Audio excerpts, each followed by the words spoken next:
Is she direct or indirect? Direct. Like blunt direct? I would say blunt direct. Yeah.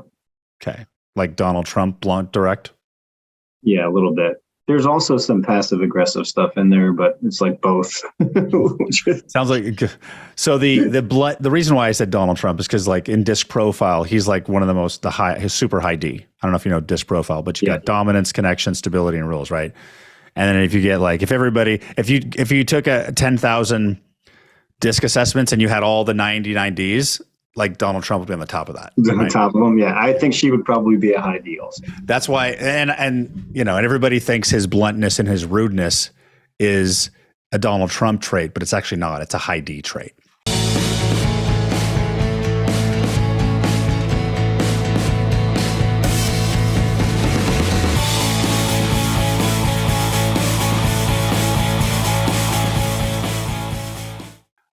Hi, I'm Jason Drees. Welcome to the Do the Impossible podcast. Don't forget to join me every Monday at 10 a.m. Central for my 20-minute mindset alignment call. Go to mondaymindsetreset.com to get the details.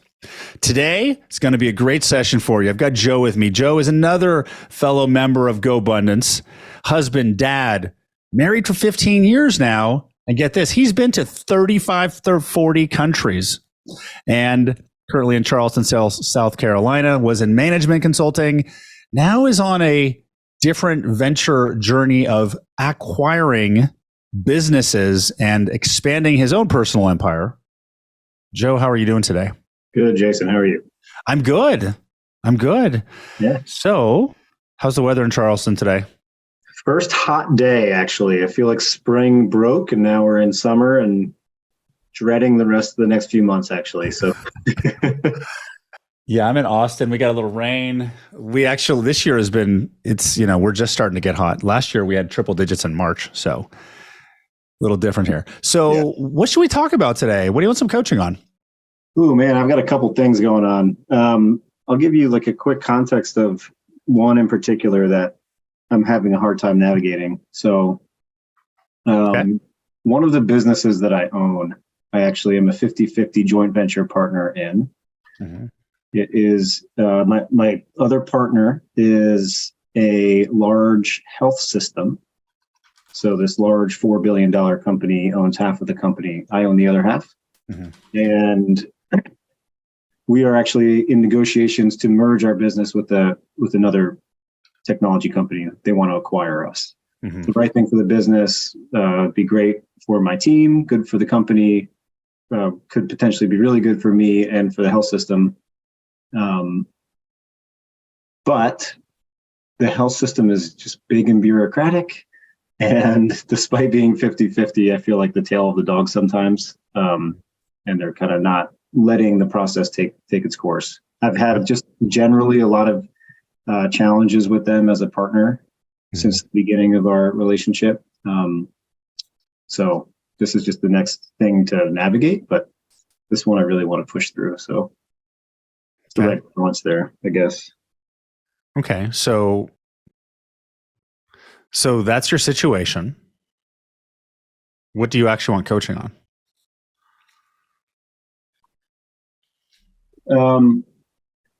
It's a balance between burning bridges, keeping the team motivated while I'm keeping this other conversation happening, and then making decisions as a leader, not knowing the ultimate outcome of what this potentially really impactful transition will look like. So I'm the CEO of the company.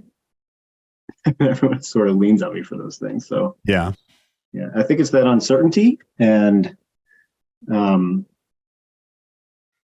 can I kind of force the issue that we did make a decision one way or another on the merger, but in the meantime, I'm making decisions that help the company regardless,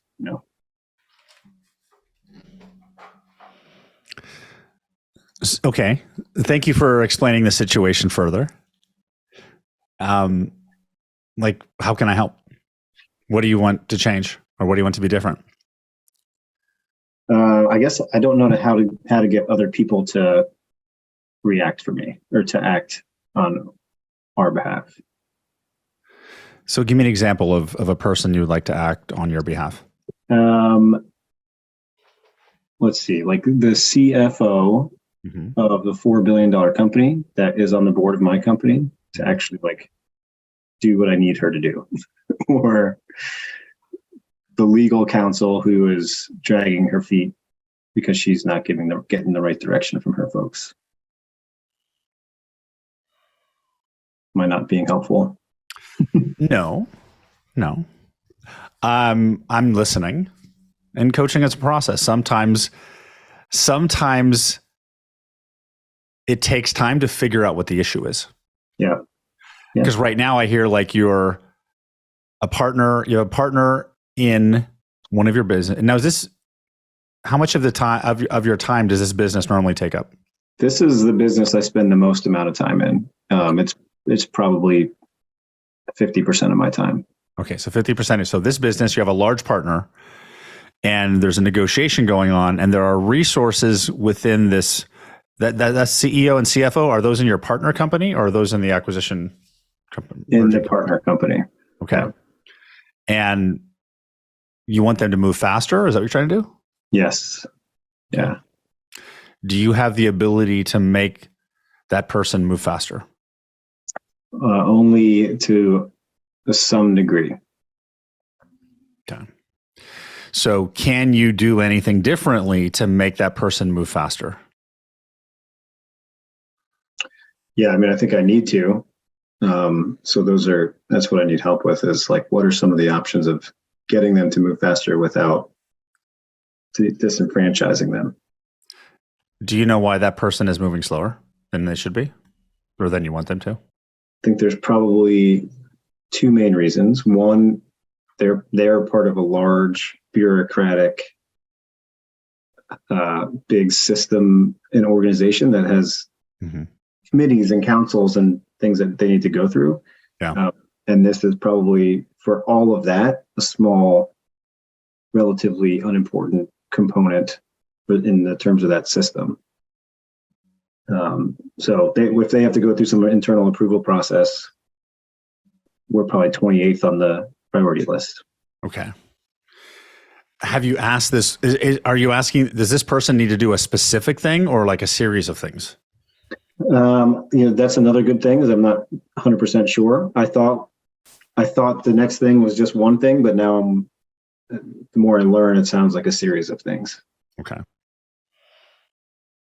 So do you have direct communication with that person? Direct, yes. Consistent, no. Do you say consistent? Yes. Yeah. As in, like, do they respond to you? They do generally respond to me, but I don't generally get time from them. Okay. So it would be like via text. Yeah, let's talk. And then we don't talk. Or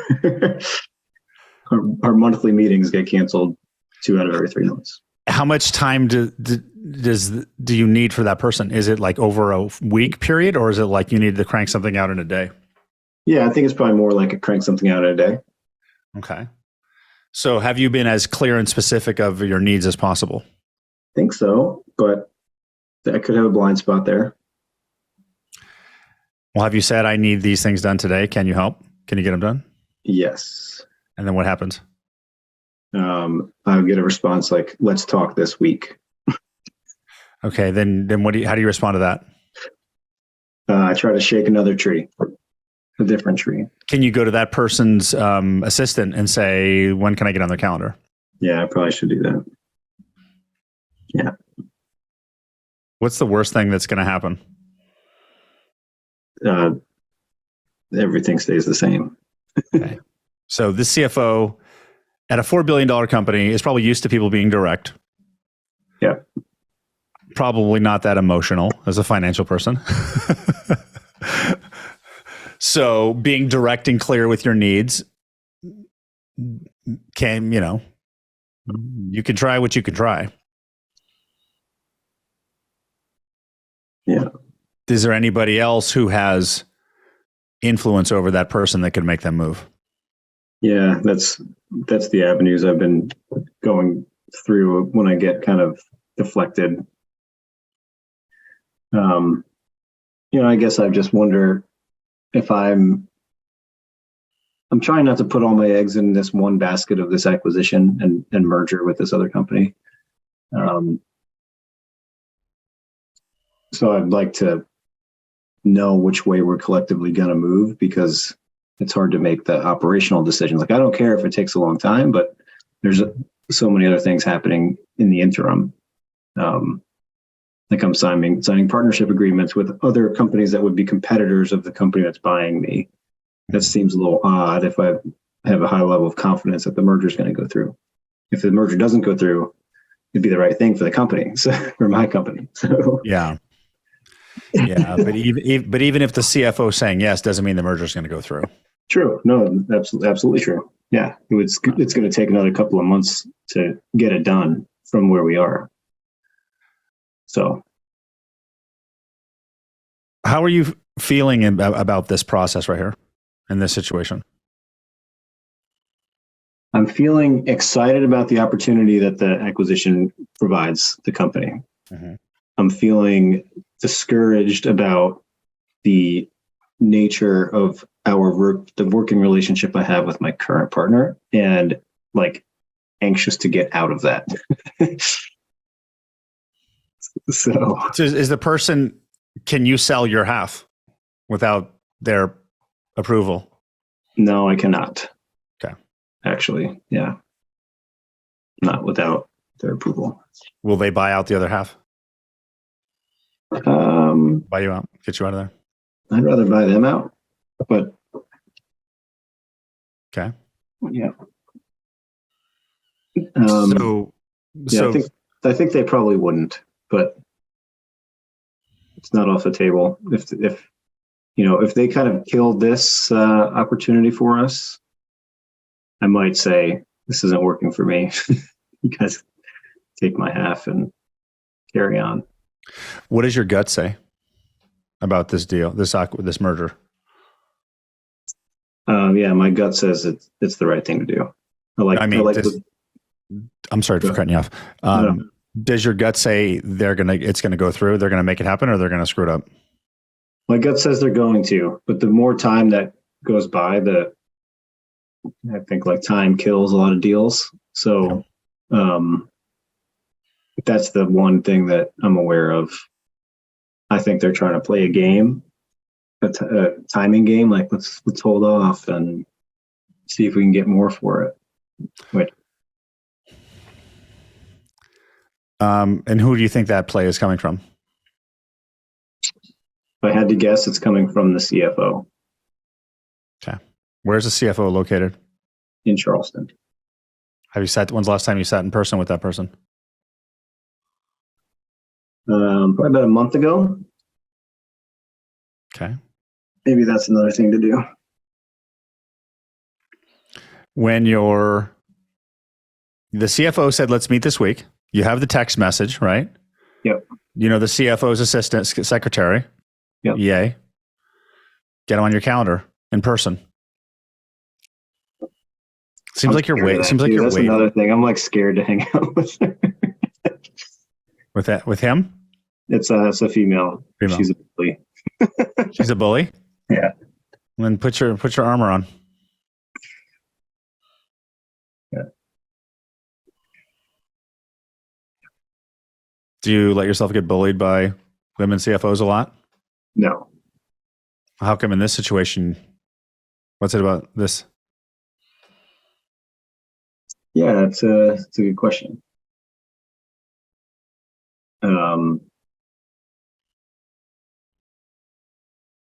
Yeah, I mean, it's sort of her MO. So, unfortunately, I mean, she go ahead. Her MO is what? Bullying people, not just me. Yeah, she likes me, and I've been able to work with her, but nobody is able to be direct and stand up with her against her. That's how she kind of operates. Well, you don't have to stand up to her to influence her. Yeah, and that has actually been my approach with her, which is why I think she trusts me, but I don't know how to get her to. Is she dominant? She has a dominating personality. Yeah. Does she talk fast or talk slow? She talks slow, I would say. Never thought about that. Is she like outcome oriented or is she like rule oriented? I would say she is more rule oriented. I think she's emotional. So my take on her has been that she reacts very quickly to something. And when she gets the idea, that sort of becomes gospel and she doesn't come off of that. Even if she's just sort of thinking out loud in the moment, I think when she says it, she believes that that's what she said and that's what she sticks with, whether there's kind of a lot of data behind that or not. And people are afraid to like say, well, that's not right, or I disagree. So it just becomes, they just have to go make it so. Is she direct or indirect? Direct. Like blunt direct? I would say blunt direct. Yeah. Okay. Like Donald Trump blunt direct? Yeah, a little bit. There's also some passive aggressive stuff in there, but it's like both. Sounds like so the reason why I said Donald Trump is because like in disc profile, he's like one of the most his super high D. I don't know if you know disc profile, but you got dominance, connection, stability, and rules, right? And then if you get like if you took a 10,000 disc assessments and you had all the 99 Ds, like Donald Trump would be on the top of that. On the top of them, yeah. I think she would probably be a high D also. That's why, and you know, and everybody thinks his bluntness and his rudeness is a Donald Trump trait, but it's actually not. It's a high D trait. Yeah, high D. It's like they're wired for control. Yes. Right. So if they're a freight train, you're not going to get control. You can steer the freight train though, right? So it's like your language needs to be, and oftentimes if you're communicating with someone that's a really high D, if you're not blunt and direct, they'll think you're weak. Yeah, and then they'll try to just steamroll you even more. Yeah. So it's almost like you could a lower D can influence the higher D by helping them say, hey, I need this out of you because it's going to get you more control of the situation. Yeah. Hey, let's sync on this deal. I've got a way for you to get more leverage in this. Yeah. So you're basically saying, I need these details to happen, but if you do these details, then you'll have more control. That's a high D. Makes sense. But if there's high process and high rules, then could be regulatory values, but it could be a high C as well. But the directness is usually a high D trait, and usually executives and companies that size are D. They're really direct, you know. So it's almost like you may need to go in there just knowing that this person is going to, you know, and basically take your emotions out of the equation. Mm-hmm. And like, mission first, I need to go get it in there, or you need to match that. When she's blunt and direct, you're like, okay, and she tries to bully you. Okay. And you could even practice this with someone else. Yeah, practice with somebody else. Practice it with somebody else. Like, hey, ask for the meeting and have that person be really blunt and direct back at you. I don't have time for this. And then you could say, you don't have time to close a deal that's going to make you a lot of money. Is that what you're saying? Yeah. No, I think thinking about that personality and how to approach it's probably pretty good. Because you can't control this person. So you can change how you approach the situation, or you can change how you feel about the situation. But you can only control you. Like, you know, do you need to show up at her desk every single day for a week? Do you need to try to win her over? Does she like flowers, coffee, donuts? Like, she's a woman, you could try charm, right? What got me this far, I guess. Well, yeah, like use your tool belt, right? If you're influential and you have charm, like win her over. Yeah. I like the can only control how you feel about it or what you do about it. The dominant women are tough. They are. Strong, dominant women are tough. I have a weakness with them too. They shut me down. I don't know why. I just literally stopped talking. Like my wife was like that. A couple of the bosses I worked for in my careers, I literally just can't speak. Yeah. I actually had this astrology reading and he's like, yeah, strong, direct women shut you down. I'm like, I know. It's like they're fucking kryptonite. I don't know why. It's crazy. I mean, I've got a couple of strong females that work for me too. And we can go toe to toe and it's awesome, actually. Yeah. But we're on the same page and we're kind of we see the same big thing. Mm-hmm. Even if we disagree on some of the details or tactics or whatever. So I love that trait, but this one's tough and she's been tough for years. So what if, you can influence this opportunity as much as you can. And if this is an exciting opportunity, I'm sure the thought of it going away is frustrating or defeating or something like that. So what if we decided that we are going to turn this into a good opportunity? Because if we think this is our one shot, we're going to have we're not going to be as positioned to be firm in what we believe because we're going to think like we can't lose this. Does that make sense? Yeah. Right. So if we decide, something, this business is going to be a win-win, whether it's this merger or another one. Because if you decide that at a global level, then at the micro level, you can be a little more fluid and a little less attached and married to the specific outcome. Yeah, that's actually really good. I might have forgotten that because going into this conversation with this acquirer, this potential new partner of ours, part of the reason was the business needs something. We either need a capital injection from ourselves, or we need to raise some money, or we need a strategic partner to kind of get to the next level. It's our operating cash flow can only do so much, and the demand in the market's great, the opportunity is great. So I actually have said, if we don't do this one, we're going to have to do something. And while I think this one is a really good one, provides all of the types of opportunities that we want, there's alignment in a lot of different ways. It's not the only suitor, to your point. So, yeah. And you're getting a lot of resistance in this path. And I'm getting resistance in this path, whether it's because of this potential suitor or something else, I'm not sure. Yeah. So if you're able to start that other path, the backup path, either with action or a plan or a thought process or simply a decision, that's going to loosen you up a little bit on this opportunity. Mm-hmm.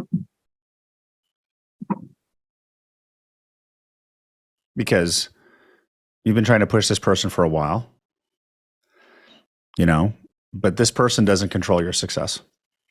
Right. This person is a piece of the puzzle. So, and it probably doesn't feel good to have this person stalling things. You're just like, ah.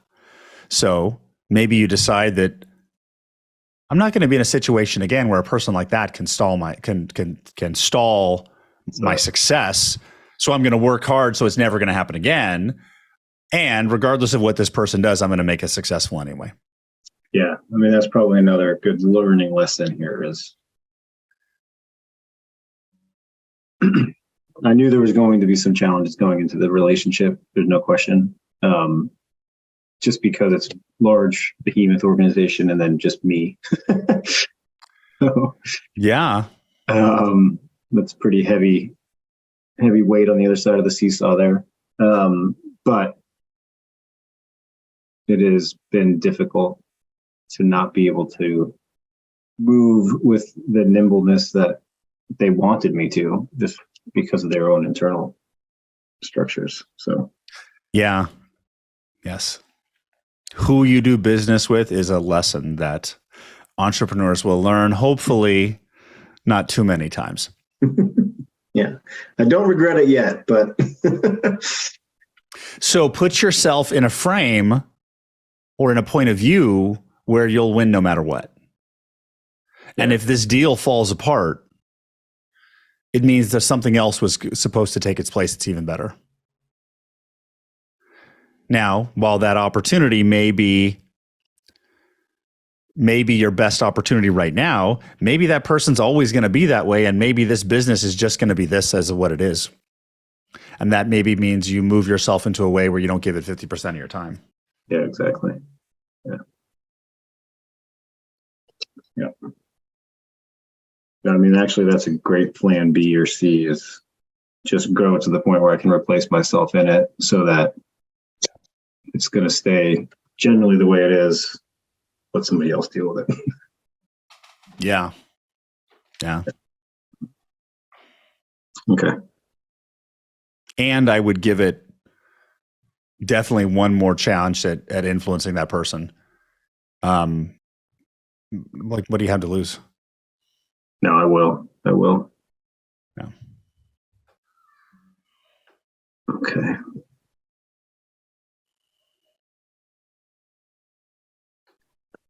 Does this help?